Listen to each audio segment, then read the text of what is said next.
dalam rangka menyiapkan kaderisasi untuk keberlangsungan Badan Otonom Organisasi.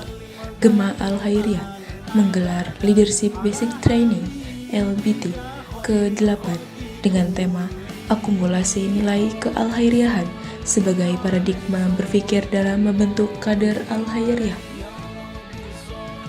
Kegiatan yang dilaksanakan pada Sabtu hingga Minggu 31 sampai dengan 1 September 2024 di Aula Kominfo Kota Cilegon itu dibuka oleh Ketua DPT Al-Khairiyah Cilegon, Ustadz Hambasi Golib, dan dihadiri Ketum Gema Al-Khairiyah Supardi, Ketua DPK Unifal Hamdan.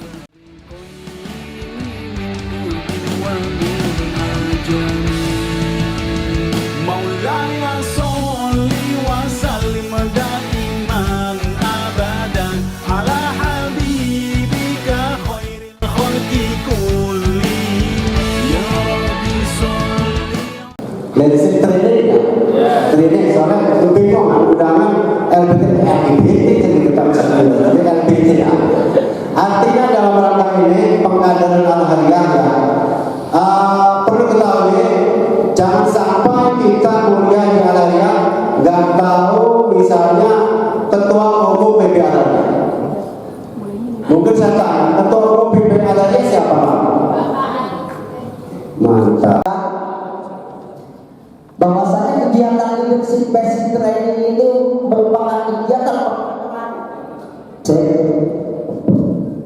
pengkaderan yang diadakan oleh organisasi Gerakan Mahasiswa Al-Khairiyah.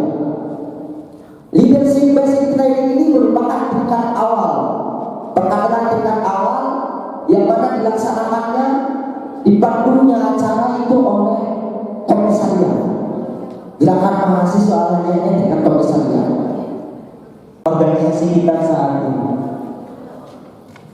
Materi yang akan disampaikan meliputi kepemimpinan, manajemen organisasi, perkembangan SDM, iman ilmu amal, manajemen risiko, dan sebagainya. Selain itu, kita juga akan mengadakan simulasi dan studi kasus yang dirancang untuk mencegah kemampuan analisis dan problem solving para peserta. Selama pelatihan ini, mari kita jaga suasana yang kondusif dan penuh kekeluargaan. Kalau nama ini nama Islam itu apa sih? Itu tadi pemahaman saya, pemahaman yang saya ada. Dan itu mau itu ketat yang santai dan tenang. Itu saya karena ternyata orangnya kerja itu obrolannya, pikirannya kurang lancar walaupun saya parasi juga, terus itu bahasa Indonesia juga masih kurang lancar.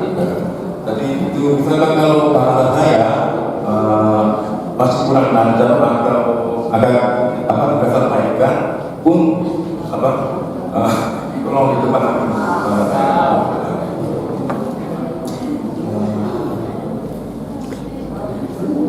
di sini tulisannya itu jejo GSM PT ini udah jejo GSM itu apa sih kata GSM sama apa GSM di bawah naungan Universitas Al-Khairiyah dari manajemennya, semua manajemen bercampur. Campur Pak, campur Pak. Dari mahasiswa rival, ya kami berharap adik-adik ini dan saya doakan adik-adik ini menjadi penerus alumni Al-Khairiyah yang sudah berhasil. Puji syukur kami panjatkan kepada Allah Subhanahu wa Ta'ala yang mana di pagi hari ini saya bisa dipertemukan dengan adik-adik saya mahasiswa Al-Khairiyah.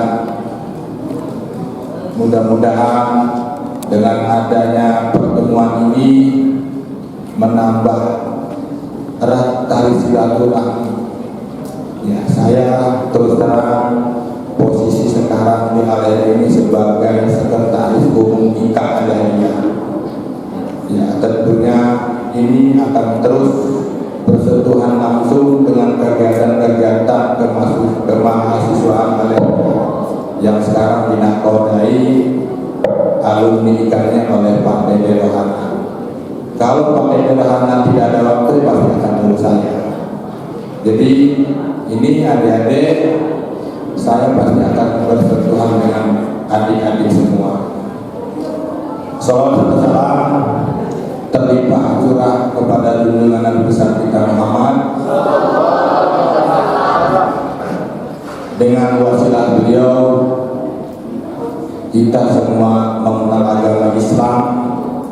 Mudah-mudahan kita semua sebagai umatnya di kemudian telah mendapat syafaat hingga yaumil kiamah. Ada di sini yang saya banggakan menyikapi persoalan dinamika bisnis di sini. Yang namanya usaha itu tidak bisa diterbantahkan. Yang namanya industri, namanya perdagangan tidak bisa terbantahkan.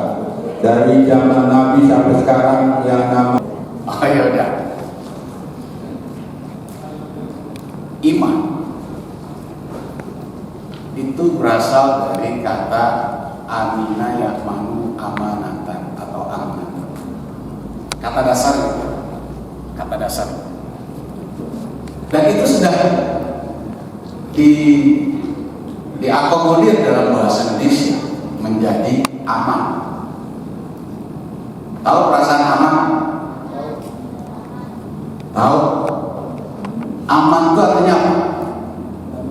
Kalau saya titip barang ke security, saya yakin bahwa barang saya di tangan security itu aman. Atau bahasa lainnya amanah. Tahu amanah?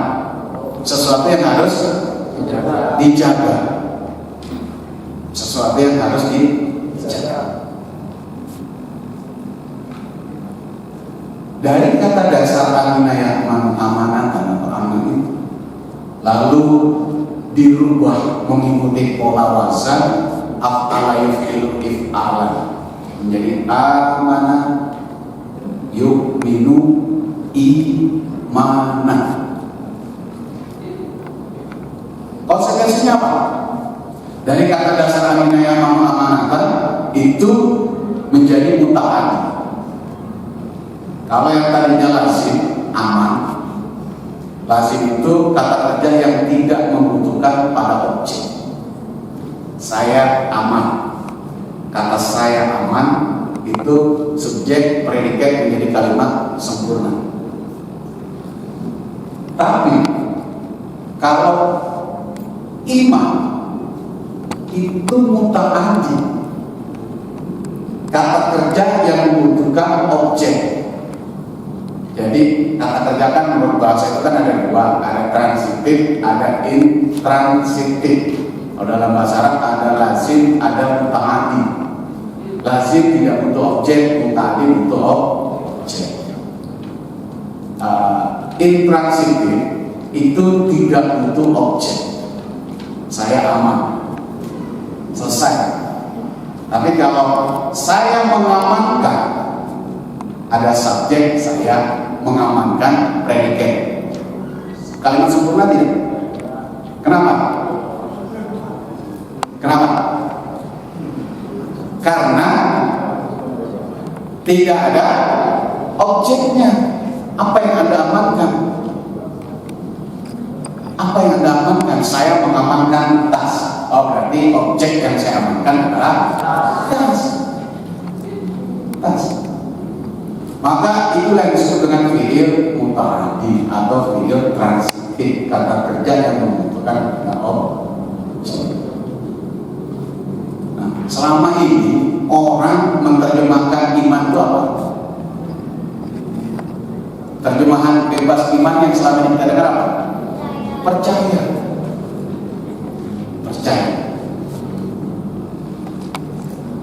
Sekarang percaya dengan mempercayai beda nggak? Beda. Apa bedanya?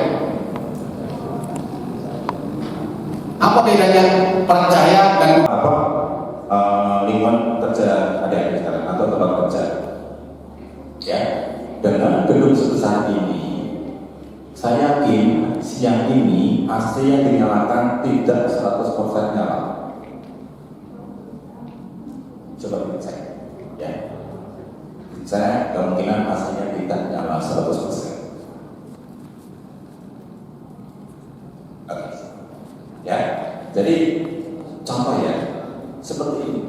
Dari sekian banyak ini mungkin AC-nya tidak dioperasikan 100%. Kalau ada yang lihat di situ di atas itu sebetulnya ada AC atas, ya. Tapi di kiri kanan adik-adik sekarang ditambah dengan AC portable, itu yang kotak gede. Coba perhatikan kiri kanan, coba lihat yang putih itu artinya apa? Kemungkinan besar AC yang ada 1, 2, 3, 4 di atas itu sama pengelolanya sudah dianggap tidak bagus, dianggap tidak memadai, sehingga ditambahkanlah AC portable.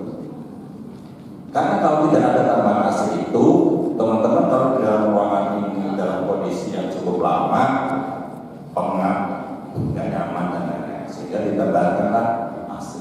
Itu contoh penerapan identifikasi resiko di tempat kerja. Ya, jadi tidak melulu tentang itu harus segera, enggak.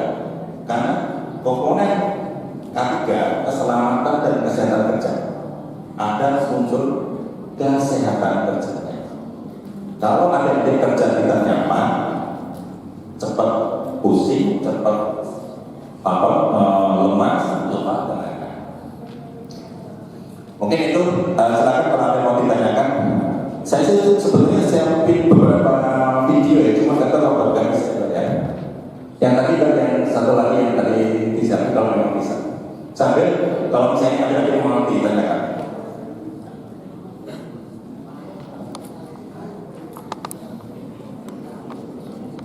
Ya, silakan.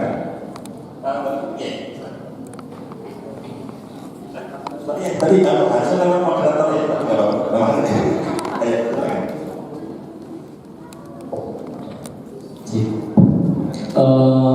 Langsung saja ya. Perkenalkan, nama saya Muhammad Adi Mustaqim dari Fakultas Teknik Industri. Izin bertanya, dalam manajemen resiko, apa perlu kita itu mengadakan penilaian resikonya tersebut?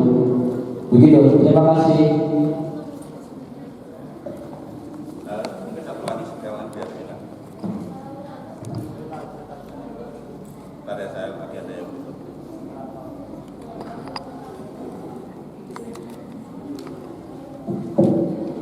Ini pertanyaannya mau ditampung apa mau dijawab dulu, Pak?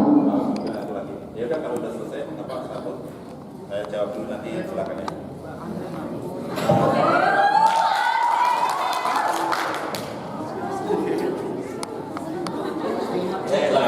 Assalamualaikum warahmatullahi wabarakatuh. Tadi Fakultas Ekonomi dan Industri jurusan akuntansi dengan pertanyaannya yakni adalah bagaimana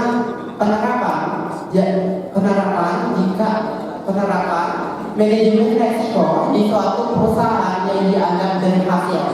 Yang keduanya yakni adalah bagaimana strategi dari perusahaan yang dianggap sebagai strategi perusahaan yang dianggap manajemen dalam manajemen resiko, terutama manajemen resiko di K3 yang dianggap berhasil pula.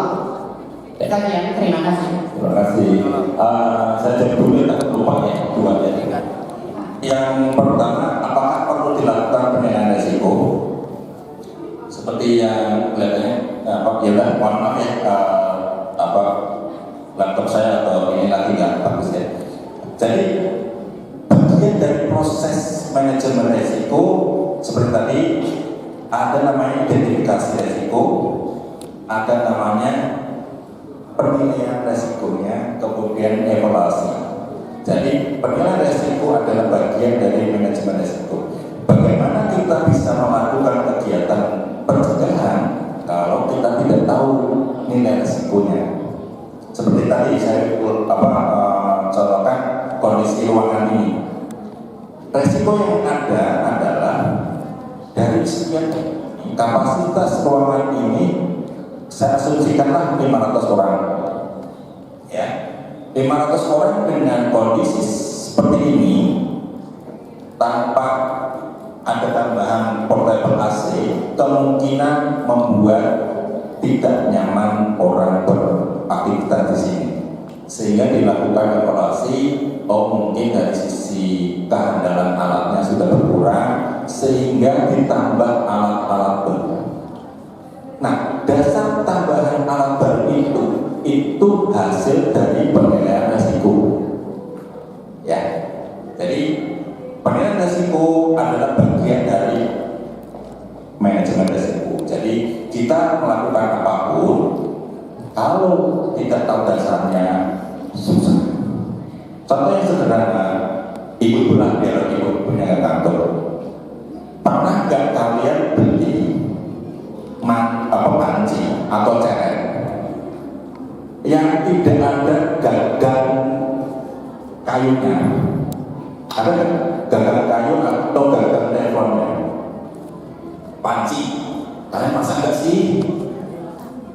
Panci atau ceret pada saat beli baru ada nggak pegangannya itu, pegangan ceret maupun pegangan panci itu yang tidak dilengkapi dengan kayu atau teflon atau pedang panas? Ada? Ada. Beli baru loh. Harusnya tidak. Ya, kalau namanya beli baru, sesuatu apa yang kita lakukan harus punya planning. Kira-kira kalau kita setiap hari itu ada planning atau tidak untuk menjalani kehidupan. Dari bangun tidur, planningnya adalah langsung mandi atau lihat handphone.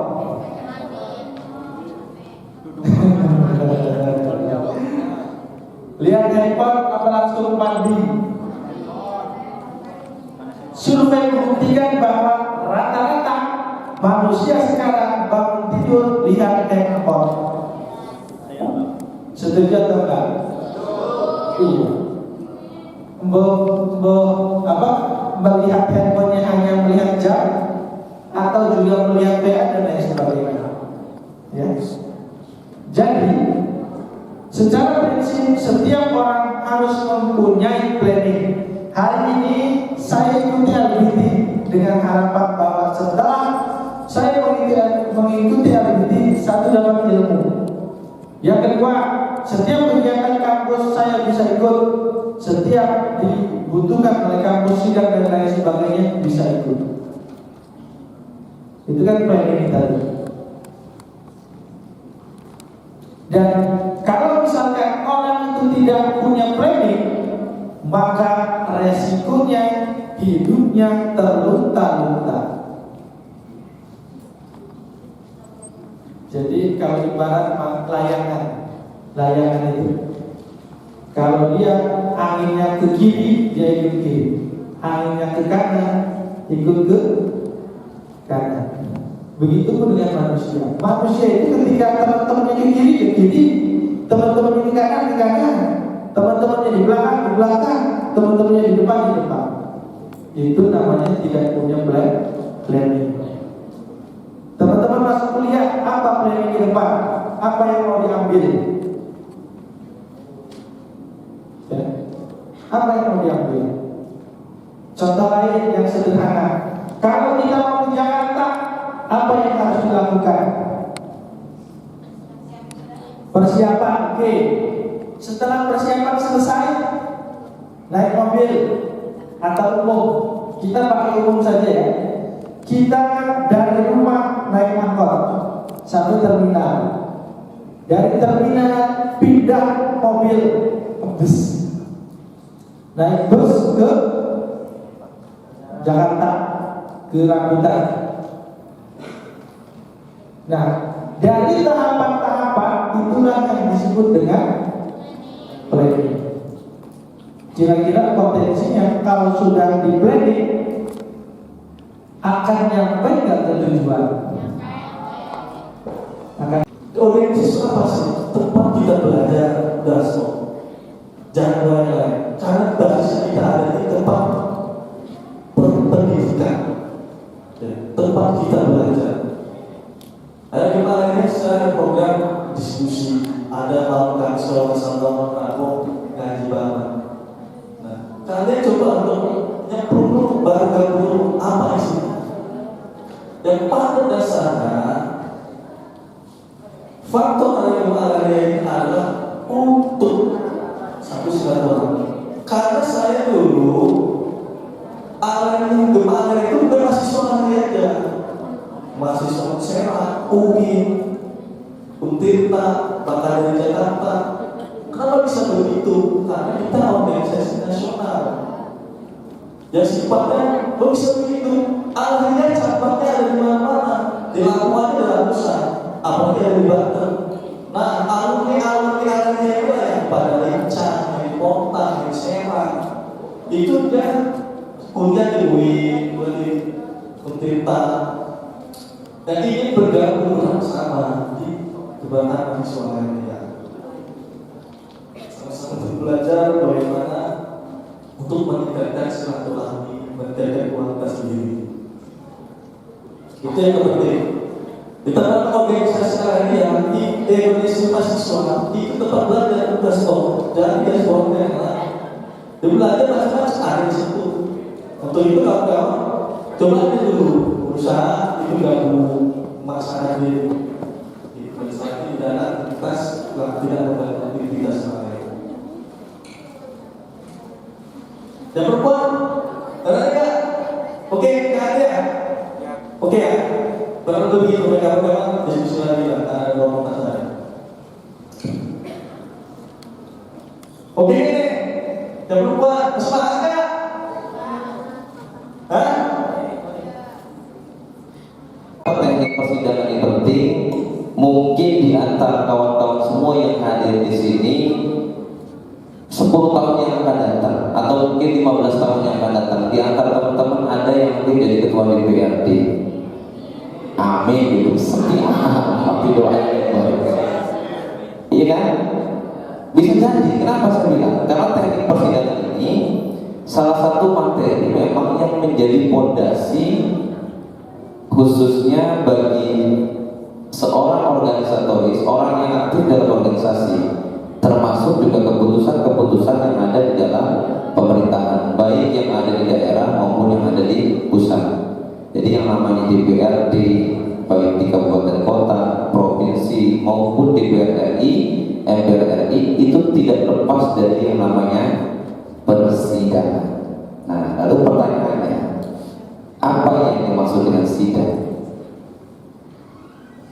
Ada yang tahu? Ada kata? Iya. Ayo. Ada yang tahu? Sidang.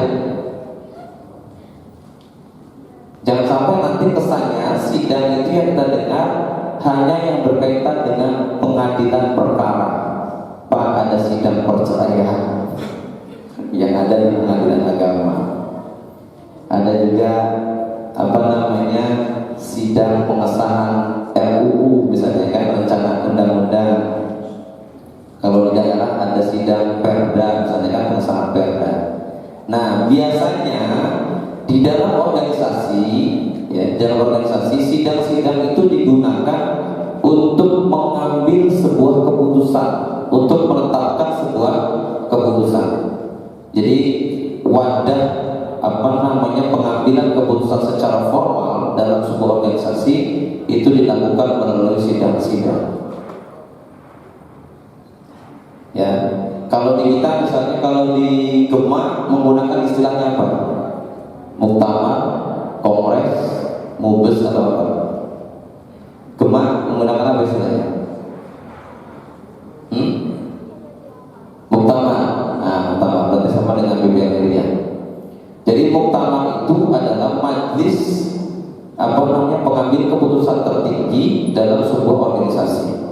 Kalau partai politik biasanya munas, musyawarah nasional. Nah, begitu pun dengan kita, tadi di Gemah sudah disinggung, ya ada bus musyawarah besar, ada kemudian kongres, biasanya di pusat ya di DPP. Kalau kita di Gemah itu menggunakan istilahnya adalah muktamar.